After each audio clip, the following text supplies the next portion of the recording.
Halo pemirsa Cokro TV, jumpa lagi dengan saya Ahmad Sahal.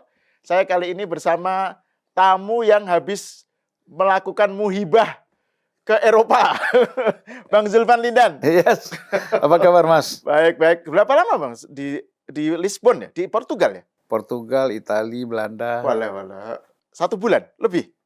20 harian lah. Itu saya lihat itu ada nonton balap mobil segala ya. Ya, kalau balap mobil tuh bawa ngantar cucu. Oh, Ikut asik racing. banget ya. Tapi unpacking Indonesia kok jalan terus ya? Jadi ini dikendalikan dari luar waktu itu. Nah, kan ada channelnya tuh. Oh, Channel oke.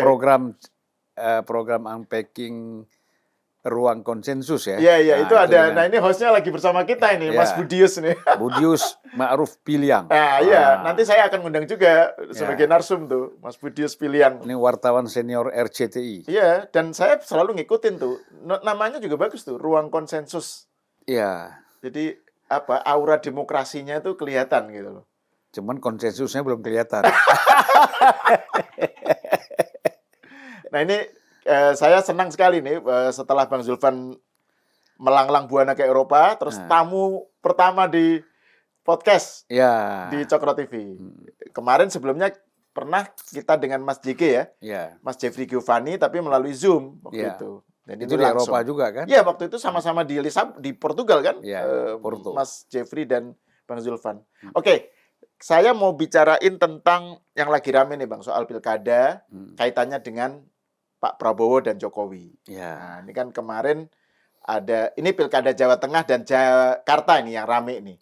Soal Jokowi dan Prabowo ini dikait-kaitkan dengan keramaian yang ada di Jawa Tengah dan Jakarta karena kan calonnya Kim Plus ini kan kesalip nih menurut survei ya. Jadi kesalip terus kemudian kan lagi rame, terus yang terakhir itu kan video itu Bang, video Pak Prabowo yang menyatakan dukung Pak Lutfi dan Tat Yassin kan.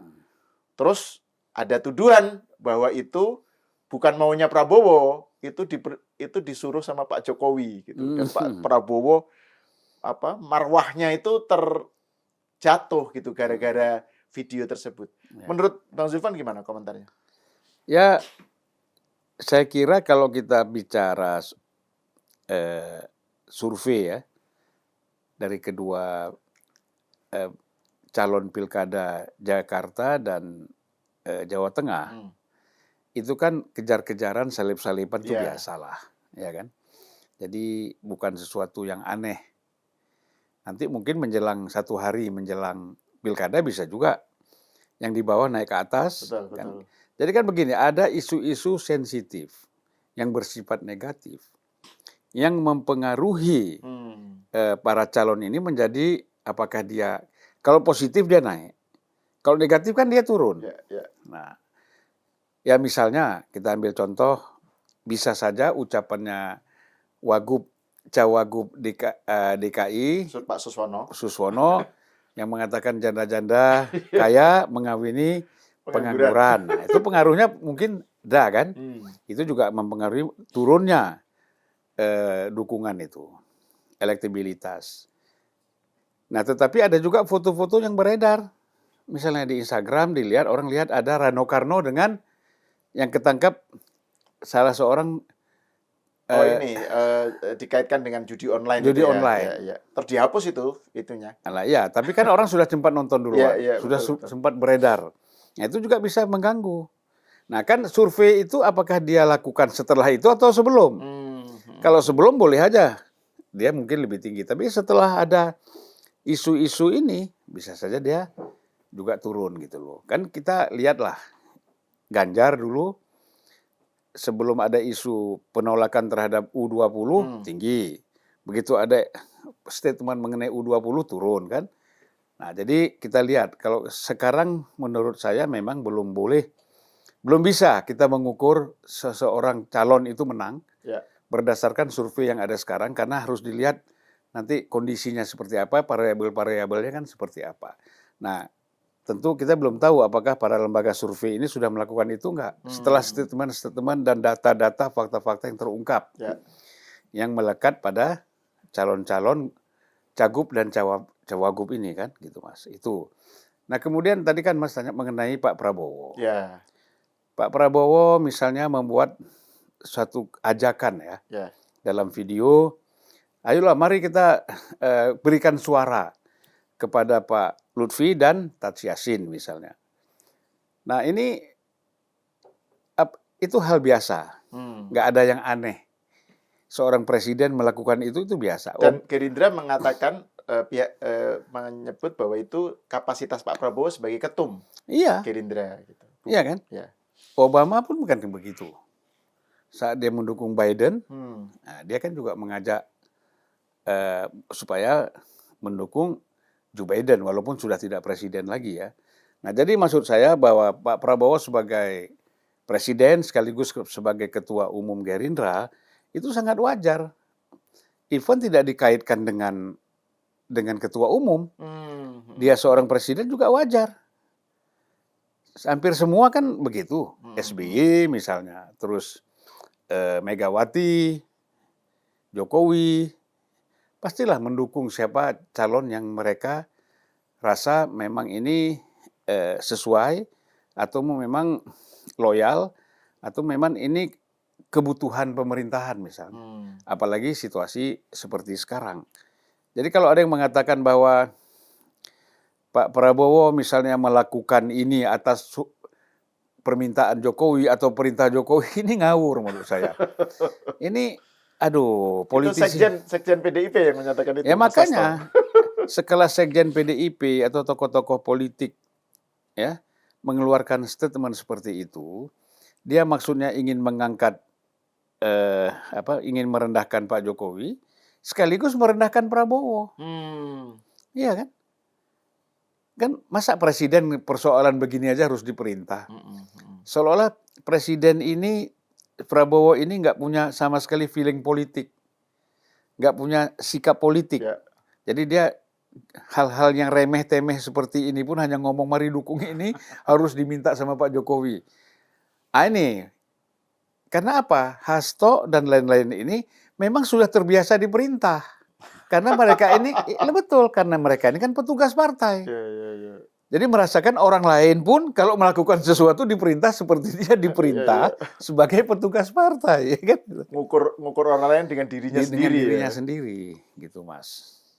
Nah itu kalau kalau misalnya terkait dengan Jawa Tengah ya, kan Bang Zulfan juga di kesempatan lain kan cerita tentang bagaimana hubungan antara Pak Prabowo dengan calon ya, dengan terutama Taj Yassin.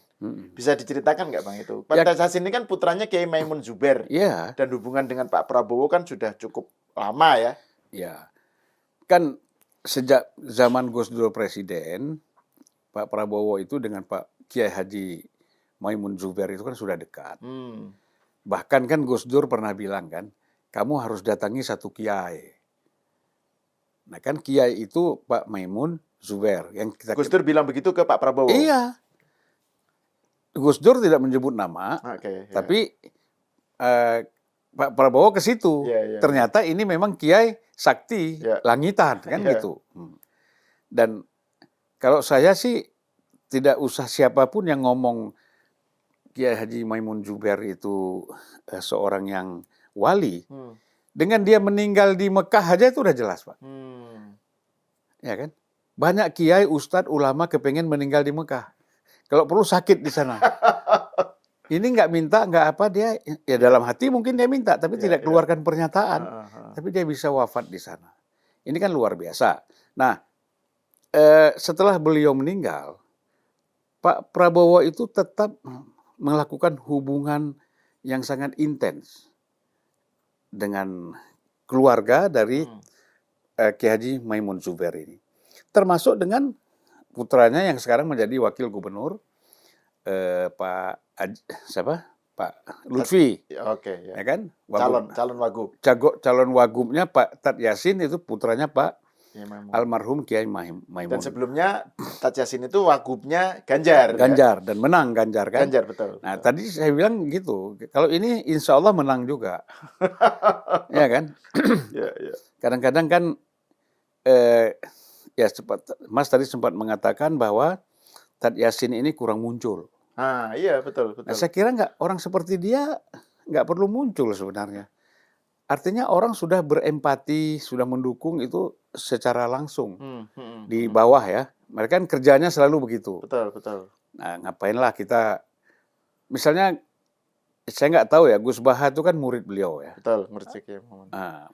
Dan juga pesantren Sarang itu kan pesantren tua ya di Jawa Tengah. Itu kan jaringannya ke Jawa Tengah, pesantren-pesantren Jawa Tengah itu kan juga cukup kuat gitu. Ya. Jadi alumni Sarang ya. Kan kalau Gus Baha itu kan yang terkenal gitu di medsos. Tapi yang tidak di medsos itu Bang, itu banyak gitu. Nah, ini kan nggak terpotret di dalam percakapan di medsos atau di berita ya.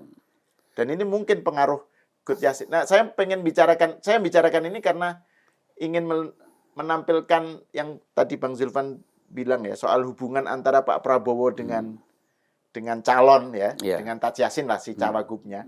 Ini kan tidak ditangkap oleh orang seperti Mas Hasto ya. Seakan-akan ini relasinya tuh betul-betul relasi Jokowi merintah gitu ya. Minta ke Prabowo, terus Prabowo menjalankan gitu. Seakan-akan Prabowo tuh mau disuruh-suruh begitu aja gitu. Begini, Mas Hasto ini kan tidak mempunyai kemampuan dan pendekatan memahami politik batiniah. Dia basariah terus. Basariah terus. Ya. Padahal politik ini kan harus dibasahi, ya kan, dengan pendekatan batiniah, gitu loh. Nah, jadi seseorang yang sudah dengan pendekatan batin ini bukan klinik ya, bukan mistik ya, tapi ini memang pendekatan itu yang orang harus memahami. Banyak orang yang tidak tahu hubungan itu. Orang kan nggak tahu hubungan Prabowo dengan keluarga Tad Yassin, dengan keluarga Pak Maimun. Orang itu kan nggak tahu. Tetapi orang-orang yang dekat sama dia, saya kan dari mana saya tahu? Orang-orang yang dekat sama keluarga ini cerita sama saya bagaimana hubungan itu. Ya kan? Nah, jadi sebenarnya ada hubungan emosional antara Pak Prabowo dengan Tad Yassin. Katakanlah dengan Pak Lutfi itu hubungan struktural dulu ya, satu TNI, satu Menhan, satu Kapolda misalnya, ya, atau kaitannya dengan Pak Jokowi. Tapi kalau dengan Tad Yassin ini hubungannya spesial, hubungan kekeluargaan yang sudah terbangun sangat lama. Nah, jadi kan secara emosional ya, batinnya Pak Prabowo kan tuh menyatakan bahwa mari dong kita dukung ini. Ini orang baik. Persepsi dia kan. Kenapa kita mendukung orang? Bahkan orang yang salah pun kalau kita suka, mari kita dukung gitu. Apalagi orangnya ini tidak ada salah. Ya kan? Dan dia merasa dekat dengan Tad Yassin, ya udah. Mari kita dukung. Itu hal yang wajar sebenarnya, Mas. Nah, saya heran kalau ini dipersoalkan, jadi kayak nggak ada kerjaan lain gitu. Cuman kan kita di sini meluruskan, ya kan, bahwa cara-cara berpikir seperti ini, cara-cara membuat opini yang menyesatkan seperti ini kan nggak boleh dipelihara, tidak boleh dipertahankan seolah-olah ini benar gitu loh. Padahal ini jelas salah. Yang salah itu maksudnya yang persepsinya Hasto tadi ya? Iya. Tuduhannya bahwa Prabowo membuat video ini untuk menyatakan dukungan seolah-olah diperintah oleh Pak Jokowi atau diminta oleh Pak Jokowi. Dari mana dia mau buktikannya, dari mana? Ya kan? Ya. Dan itu kalau dikaitkan dengan pernyataan petinggi PDIP yang lain, si Andreas Pariera itu dia bilang bahwa ini merendahkan marwah Pak Prabowo itu sendiri gitu. Jadi seakan-akan ini kayak nadanya itu kayak pengen melindungi Pak Prabowo tapi sebenarnya arahnya nyerang Jokowi gitu loh. Loh iya kan, artinya begini. Persepsi dia mengatakan ini merendahkan Prabowo seolah-olah yang namanya ini Prabowo melakukan itu diminta oleh Jokowi seolah-olah ada. Ya kan, ini hayalan, Mas. Bahaya sekali orang kalau berpolitik dengan hayalan. Ini kalau zaman dulu kita baca buku, ini namanya politik Don Quixote. Don Quixote ya, Don Quixote. Don Quixote. Don Quixote bertempur melawan imajinasinya sendiri. Iya. Padahal nggak ada. Ya kan? Wanita yang dia cintai itu adalah bayangan dan tidak ada. Nah ini gitu juga. Apa yang dia ceritakan itu tidak ada. Jadi dipaksakan kepada publik bahwa seolah-olah ada. Jokowi perintah Prabowo itu kan nggak ada. Nah ini bahaya lah kalau politisi-politisi seperti ini menyesatkan seperti ini, bahaya, Mas. Nah kalau Bang Zulfan melihatnya ya di dalam, saya mau berpindah ke yang Jakarta ya, tapi yang Jawa Tengah lagi. Dengan konstelasi yang ada sekarang, ya hasil survei yang seperti yang kita bicarakan, meskipun itu masih dinamis ya, karena masih 2 minggu kan, gitu. Anything can happen gitu. Terus tiba-tiba ada video, terus ada video Pak Prabowo itu, terus ada reaksi PDIP. Itu menurut Bang Zulfan apakah ini bentuk mereka sebenarnya dalam hati mengakui bahwa video ini akan pengaruhnya kuat gitu, sehingga bisa membalikkan keadaan, sehingga Lutfi naik lagi gitu, atau bagaimana? Menurut Bang Zulfan, bagaimana melihat Jawa Tengah dengan konstelasi yang sekarang? Kalau saya lihat begini, Mas, yang namanya karena Jawa Tengah kan kandang banteng kan, gitu loh. Jadi yang namanya sebahagian kawan-kawan di PDIP, tidak semua ya, sebagian elit di PDIP ini kan mudah panik. Jadi mereka kalau melihat seperti ini langsung panik. Nah, bagaimana menghadapi ini? Artinya orang panik, Mas, menghadapi suatu statement yang sebenarnya biasa aja kan, gitu. Tetapi karena panik, macam-macam peluru yang keluar kan. Wah, yang mana yang kena lah kan peluru. Jadi menembak peluru, kayak nyari rusa di macan di tengah hutan, ya kan? Asal tembak aja kena satu nggak apa-apa lah. Ini sayangnya nggak ada yang kena.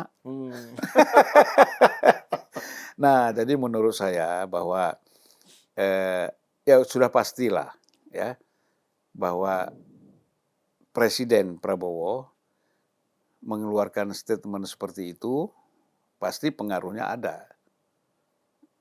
Kalau sebagai ketua umum Gerindra itu orang lihatnya biasa, tapi ini kan presiden mengeluarkan pernyataan mengajak dukungan kepada seorang calon, itu pasti pengaruhnya besar. Tapi nggak perlu panik menghadapi ini, gitu loh. Kan mereka harus tahu kapanpun, last minute pun Pak Prabowo akan melakukan ini, karena ini kan calon dia, calon koalisinya kan, pasti melakukan itu. Kenapa mesti heran? Jadi kan lucu, dia mengharapkan Prabowo tidak mengeluarkan statement ini, ya kan, sehingga ya sudah Prabowo diam aja. Nah, ini menurut saya satu pikiran yang salah. Dia harus antisipasi dong. Pasti Prabowo akan melakukan ini, gitu. Nah, jadi mempersiapkan diri supaya jangan panik, ya kan? Mental panik ini bahaya, Mas, gitu loh. Nah, jadi tidak bisa melihat sesuatu dengan wajar. Ya, siapapun presiden, ya, saya kira semualah mulai dari Gus Dur, Ibu Mega, semuanya akan mendukung calon yang memang itu yang pro kepada dia atau orang yang memang dia percaya. Pasti. Dan itu kan kalau nggak salah ada aturannya, Bang, ya, bahwa boleh asal dalam masa hari libur atau pas cuti atau apa, ini nggak sih? Diatur kan itu kampanye kan? Oh, itu kampanye. Ini kalian mendukung beda ya? Beda, kan mengeluarkan statement, bukan mendukung. Campaign kan, misalnya sudah dijadwalkan campaign tanggal sekian, tanggal sekian. Oke. Ini beda ya, betul. Gitu. Nah, terus ini, Bang, kalau Jakarta nih, menurut Bang Zulfan gimana? Itu kan yang perkembangan terbaru kan juga ini, tadinya Ridwan Kamil leading gitu kan, terus belakangan kan disalib juga nih, atau paling tidak betul-betul ketat lah ya. Terus, nah yang menarik di Jakarta ini kan, calon itu dua-duanya bisa mengasosiasikan atau diasosiasikan dengan Jokowi. Iya. Ya kan? Ridwan Kamil didukung Kimplas gitu ya, partai yang juga dekat dengan Pak Jokowi. Sementara Pramono Anung sudah dikenal sebagai sosok yang sangat dekat dengan Jokowi. Jadi kalau misalnya peran tokoh eksternal ya di luar yang bertarung itu, dalam hal ini Pak Jokowi, itu seberapa besar bisa mempengaruhi game changing, bisa menjadi game changer di dalam konteks Jakarta ya. Karena dua-duanya kan dekat dengan Jokowi. Gitu. Tapi kan dua-duanya dekat. Tetapi yang di-endorse oleh Jokowi kan Ridwan Kamil. Tapi belum ada eksplisit loh. Ya, tapi kan orang tahu, ya kan? Artinya Pak Jokowi menawarkan juga dulu pernah bahkan menawarkan siap-siap presiden, siap-siap jadi wakil presiden. Nah, pasti kan selanjutnya adalah gubernur kan gitu. Karena capres cawapres nggak bisa, siap-siap untuk menjadi gubernur Jakarta misalnya. Nah, jadi kalau kita lihat di sini bahwa beda, Mas.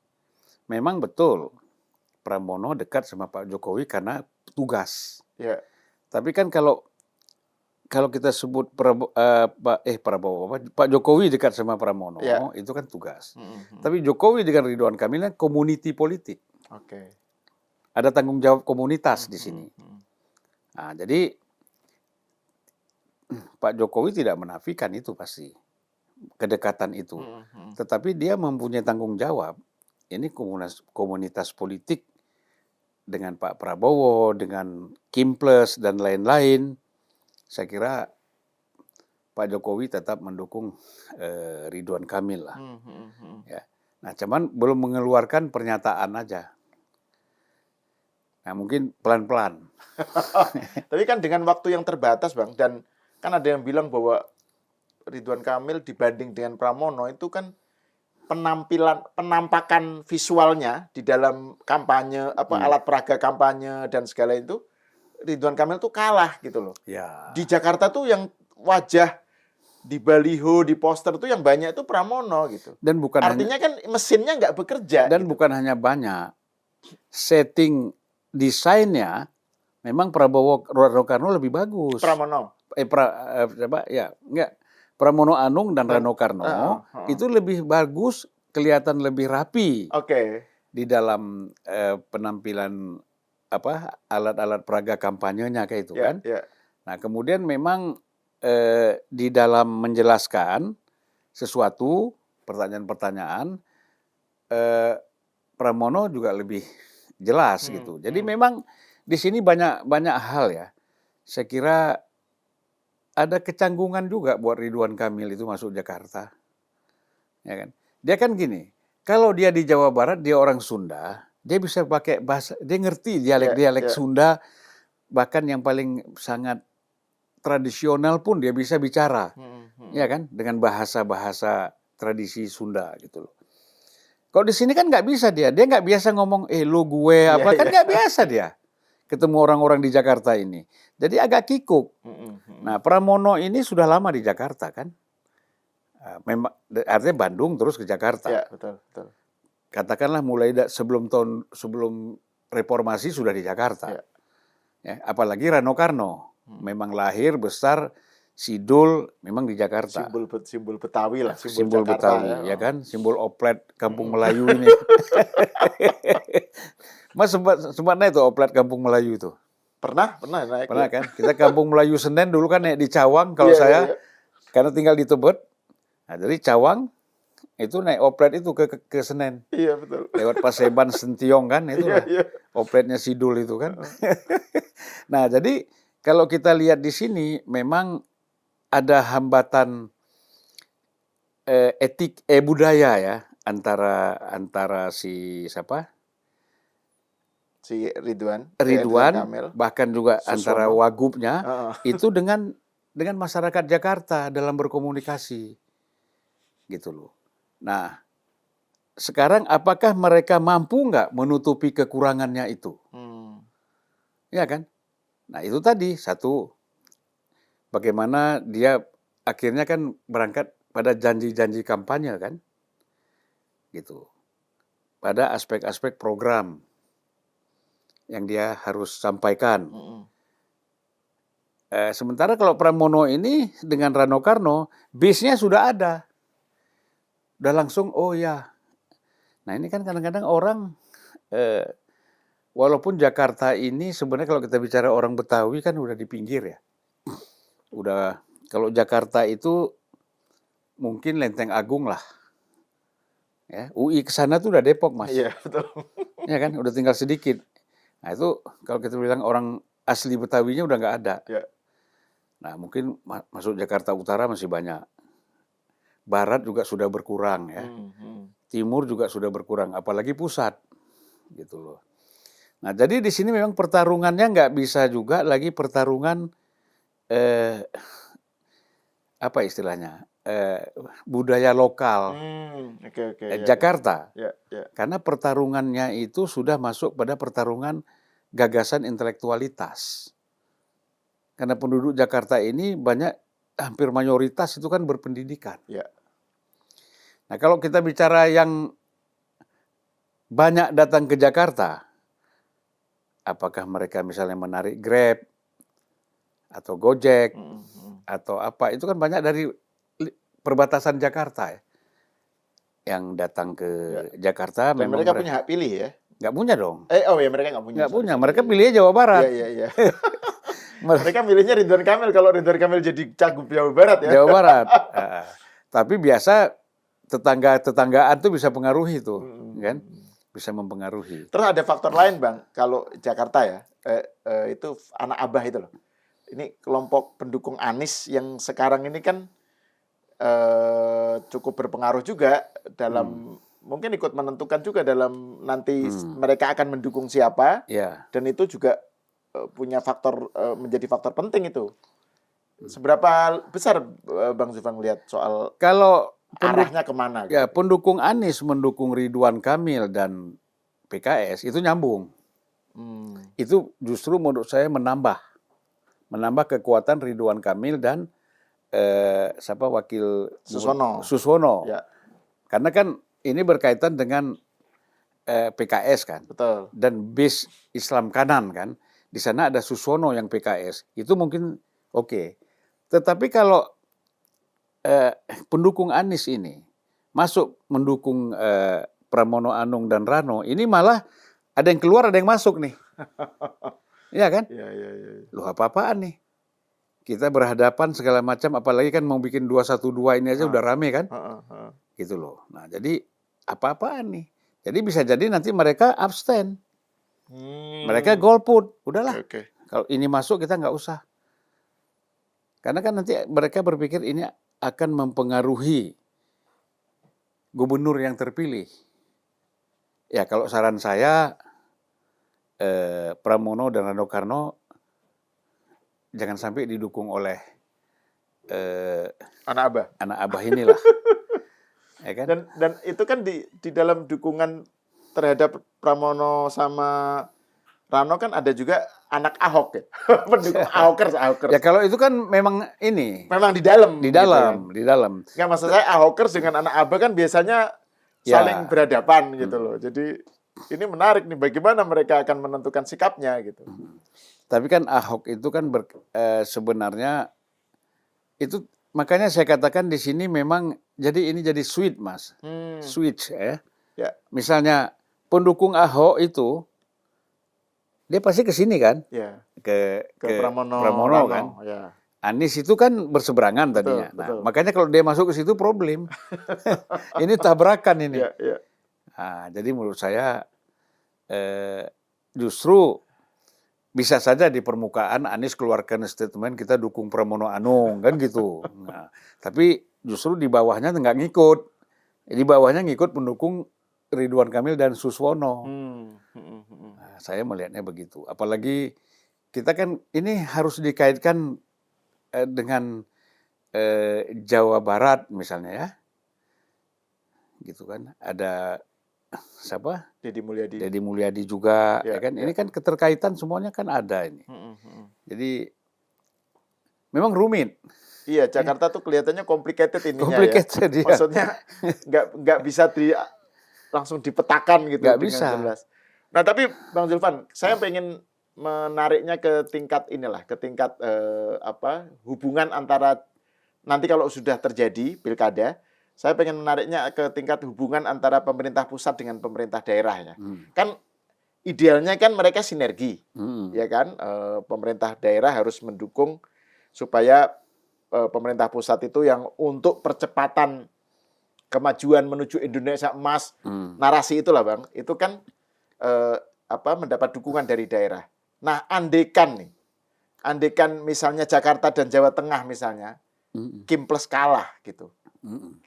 Gimana catatan Bang Zulfan kira-kira? Saya tidak khawatir kalau Jakarta. Tidak khawatir akan kalah? Bukan. Kalau Kimples kalah di Jakarta, tidak ada kekhawatiran hubungan antara pemerintah daerah dengan pemerintah pusat. Oke. Itu pasti nyaman-nyaman aja. Ya. Tapi kalau Jawa Tengah, ini yang menurut saya nyaman maksudnya karena Pramono pasti akan gampang bekerja sama, bersinergi dengan pemerintah pusat. Oke. Nah, tapi kalau Jawa Tengah ini agak sulit ya menurut saya. Gitu. Kenapa, Bang? Ya faktor sentimen itu kan pasti ada. Ya tadi karena Jawa Tengah ini betul-betul basis PDIP, pasti mereka akan menentukan sikap, ya kan, terhadap pemerintah pusat yang notabene adalah bukan calon dari PDIP yang menang kan gitu. Katakanlah Prabowo. Nah ini akan beda nih. Kalau di sini kan rata-rata kan, Jakarta kan. Kalau Jawa Tengah ini kan biasa orang kalau merasa kuat di basis itu, dia akan menentukan satu sikap yang berbeda gitu. Jangan-jangan nanti malah bisa ekstrim kan. Seperti bagaimana menolak U20 Jawa Tengah dengan Bali kan gitu. Nah ini kalau Jawa Tengah memang khawatir kita. Tapi kalau DKI saya tidak khawatir. Apalagi kalau kita bicara Jawa Barat ya. Jawa Barat kan calon kuat itu katakanlah Deddy Mulyadi dengan PKS. Dengan Presiden PKS. Nah, kalaupun PKS yang menang, toh masih koalisi. Masuk dalam Kimples juga. Gitu, masih dalam Kimples juga. Jadi tidak ada kekhawatiran. Yang dikhawatirkan itu hanya Jawa Timur? Ya Jawa Timur kan tidak terlalu keras. Tidak terlalu keras seperti Jawa Tengah misalnya. Karena nggak ada Jokowi di sana. Meskipun sebenarnya dari segi lain cukup menarik karena calon-calonnya perempuan semua loh itu. Ya jadi, Pak, perempuan kan. Memang nampaknya kalau Khofifah itu masih cukup kuat. Masih kuat ya, betul. Cukup kuat. Artinya kan kita tahu pernah juga dulu Saifullah Yusuf ya mencoba maju melawan versus Khofifah, toh Khofifah tetap menang, gitu kan. Nah ini kalau suara mereka digabung lagi melawan PDIP, Ibu Risma ya. Satu lagi dari partai apa ya? PKB. Kalau nggak salah ya. Si siapa itu? Itu perempuan juga itu. Kayaknya Khofifah memang masih kuat ya. Khofifah menang. Kalaupun 2 putaran, Khofifah tetap menang karena PKB pasti ke Khofifah suaranya kan.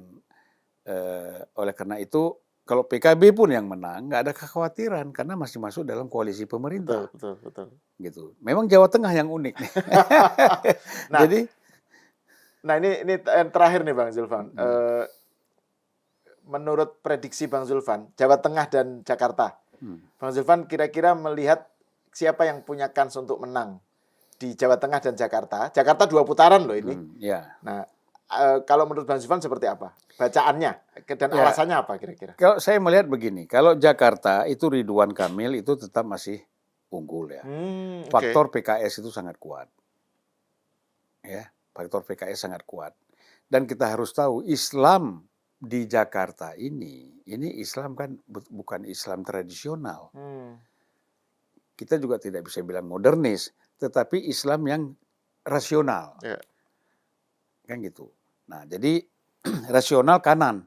Nah, oleh karena itu mereka akan lebih mudah untuk mendukung Ridwan Kamil dan Suswono misalnya. Nah, kemudian orang Sunda juga banyak di sini, Mas. Kalau kita bicara sentimen kesukuan. Tapi kan itu pendekatan seperti itu nggak boleh kita gunakan lagi. Ya kan? Tetapi orang melihat bahwa cobalah Jakarta ini jangan selalu riuh. Ya kan? Karena orang berpikir gini, ini kalau PDIP yang menang, ini Jakarta ribut lagi nih.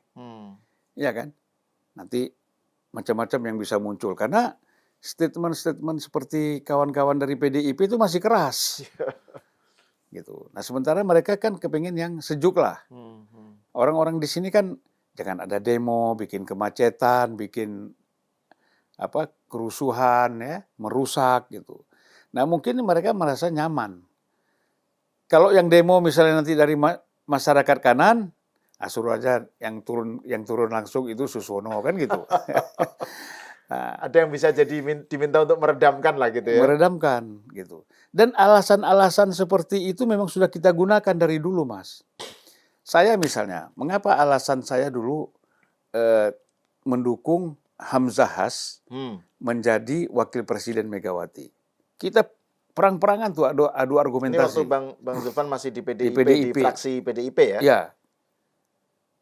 Kenapa? Karena kita tidak mau ada kerusuhan dan demonstrasi-demonstrasi yang dilakukan setiap hari mengganggu jalannya roda pemerintahan pusat ini dan DKI.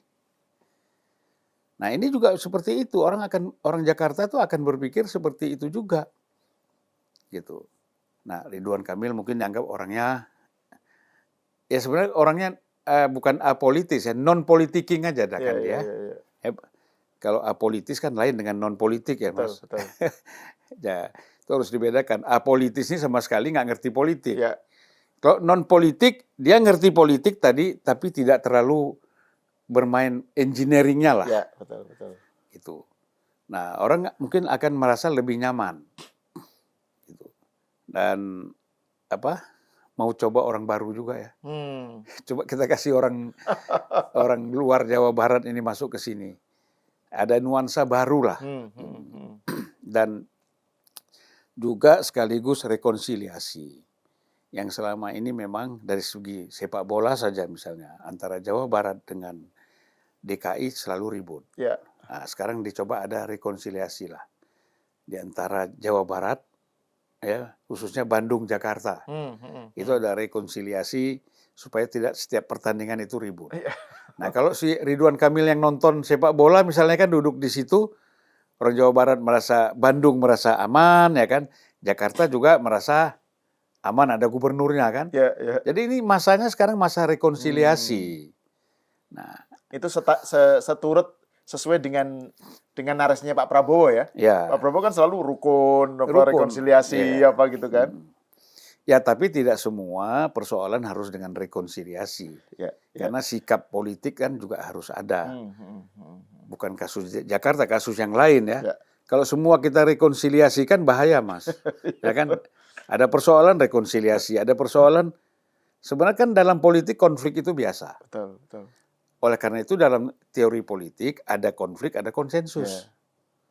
Ya. Makanya di unpacking itu ada ruang konsensus, ada majelis antitesis. Itu betul-betul cerminan dari politik itu, Bang. Iya. Betul-betul unpacking ini menampung semua energi politik gitu. Antitesis dengan konsensus gitu. Iya. Itu kalau Jakarta. Kalau Jawa Tengah? Ya kalau Jawa Tengah saya melihat tetap karena masih ini kan? Faktor Jokowi itu besar sekali lah. Kita nggak bisa bilang, kita tahulah Jawa Tengah itu dengan kekuatan Solo misalnya ya, basisnya di Solo misalnya.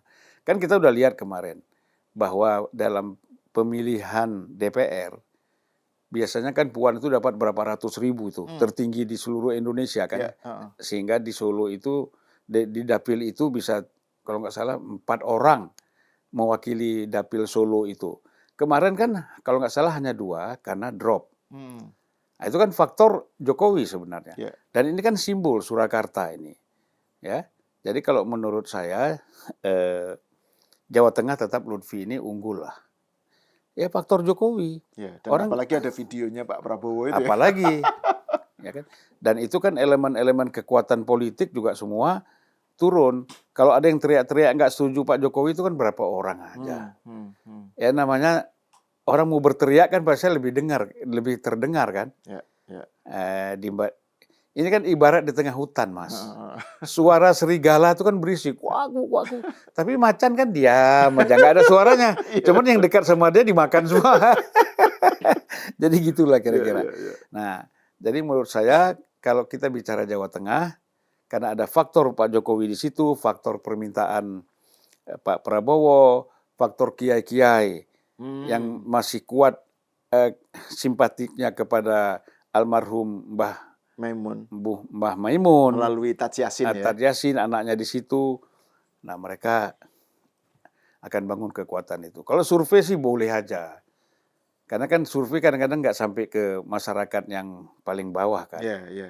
Kita mana nyangka Mas, tiba-tiba Anies di Jakarta lebih unggul dari Ganjar. Iya. Di Jakarta apa? Di Pilpres kemarin. Oh iya, betul. Tiba-tiba Anies lebih unggul dari Ganjar kan. Nah ini kan menunjukkan bahwa survei bukan tidak penting, sangat penting untuk mengukur kan. Supaya kalau enggak kita kan nggak ada alat ukurnya tuh apa. Betul, nggak punya pegangan. Nggak ada punya pegangan. Nah, ya. Tetapi kan orang begitu lihat surveinya turun kan dia bisa ngegas lagi, tambah keras lagi kerjanya kan. Betul. Sehingga bisa naik. Nah survei kan ada batas waktu. Apakah seminggu menjelang pemilihan itu bisa dilakukan survei lagi? Kan nggak ada waktu lagi. Ya kan, waktu sudah mungkin 2 minggu atau seminggu sebelum pemilihan masih ada. Tapi seminggu ini kan apa yang dikerjakan orang nggak bisa disurvei lagi. Iya, betul. Variabelnya udah lain. Padahal seminggu terakhir itu menentukan. Menentukan. Gitu ya. Disitulah habis-habisan semua kan. Serangan subuh, serangan fajar, serangan maghrib, isya, semua masuk di situ. Dan juga kan ada misalnya dikaitkan dengan Pilpres ya. Waktu itu kan beberapa hari menjelang hari H kan ada serangan film Dirty Vote itu loh Bang. Iya. Itu justru kan ada yang bilang ini analisis karena ini kan bacaan ya. Yang bilang justru itu membalik menjadi blunder. Iya betul. Karena kemudian justru banyak yang jadi suara Pak Prabowo naik itu sebagian karena orang jengah gitu loh, menolak narasi Dirty Vote justru gitu. Ya karena begini, ada kesalahan dalam film itu. Harusnya kan dia cari orang baru.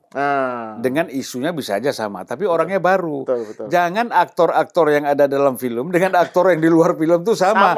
Wah, ini dia juga, ini jadi orang malas. Gitu. Ya itu kan artinya hari-hari terakhir itu bisa sangat berpengaruh gitu loh. Betul. Jadi malah justru berlawanan. Ini di pilkada juga bisa terjadi bisa jadi, ya. Dan pilkada apalagi pilkada Jawa Tengah dan Jawa Barat, Jakarta ya. Jakarta kan nanti 2 putaran gitu loh. Jadi ini kan harus 50% per satu gitu loh Bang. Kalau enggak kan berarti 2 putaran gitu. Oke. Kalau saya sih kembali lagi, kalau saya yakin Jakarta 1 putaran. Dan RK ya? Ya RK. Oke. Menarik ini karena nanti tinggal dibuktikan Mas. Iya betul. Namanya kan ini kan kita prediksi. Kita kayak nonton sepak bola kan? Iya. Jadi prediksi kan sah-sah saja Bang. Ya kayak saya dengan kemarin sama kawan-kawan saya bilang ini 2-1, tiba-tiba 5-1. Berbalik ya kan? Iya betul. Oke. Terima kasih Bang Zulfan Lindan atas diskusinya dan pencerahannya. Pemirsa sampai di sini dulu. Kita berjumpa lagi di episode selanjutnya.